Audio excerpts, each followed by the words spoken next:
Firda. Memang hanya sama seperti rumah biasa dengan bahkan cat dari rumah ini pun sudah kusam. Namun ketika masuk ke dalamnya itu bagian memang terlihat sekali seperti memang untuk kantor, dan dari di lantai 1 dan lantai 2 itu terdapat puluhan meja, memang meja itu personal satu-satu. Kemudian di setiap meja itu terdapat pula stop kontak yang dipergunakan bagi mungkin para karyawan ini untuk mengakses terkait pinjaman-pinjaman ini, Firda. Mhm. Ferry, apakah saat ini sudah ada penetapan tersangka dalam kasus pinjaman online ilegal di Kota Pontianak? Nah, untuk sampai saat ini sendiri sudah kurang lebih sudah 3 hari ya hingga Senin ini pihak kepolisian sendiri masih melakukan pemeriksaan ya terhadap 14 orang yang diamankan tersebut sebelumnya.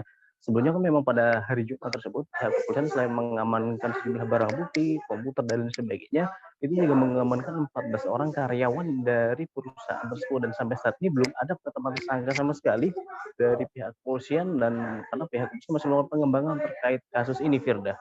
Jadi ke-14 orang tersebut statusnya masih dalam terperiksa hingga saat ini.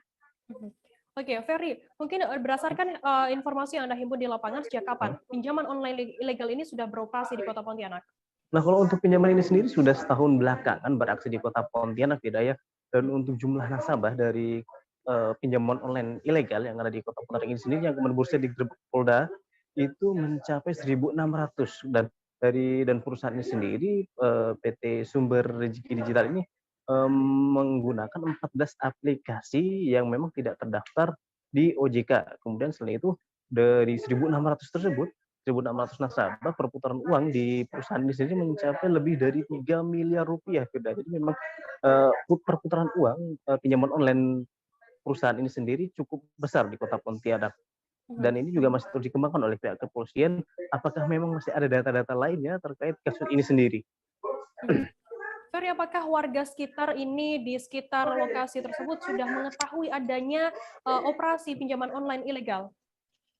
Nah, untuk kasus pinjaman ini sendiri, warga sekitar itu dari pihak RT, kemudian warga yang memang rumahnya itu tidak jauh dari lokasi sebelumnya tidak tahu apakah rumah ini dijadikan pinjaman online, namun mereka itu sempat mengatakan keresahannya dikarenakan karyawan dari perusahaan ini kan cukup banyak, dan kantornya itu hanya berupa rumah kecil dan berada di gang kecil. Jadi karyawan-karyawan tersebut kendaraan-kendaraannya kerap mengganggu dari warga ini sendiri yang beraktivitas menggunakan lalu lintas jalan tersebut, karena dengan jumlah karyawan yang mencapai 60-an orang itu sangat memenuhi jalan gang tersebut yang mungkin hanya berkisar lebarnya itu 3-4 meter tidak.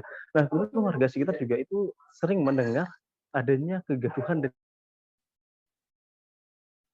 suaranya itu, walaupun rumah tersebut tertutup terus, tapi suara dari kegaduhan itu sampai terdengar beberapa meter dari rumah tersebut, dan warga itu menyampaikan bahwa suara tersebut memang seperti orang yang sedang menagih hutang, tidak ada.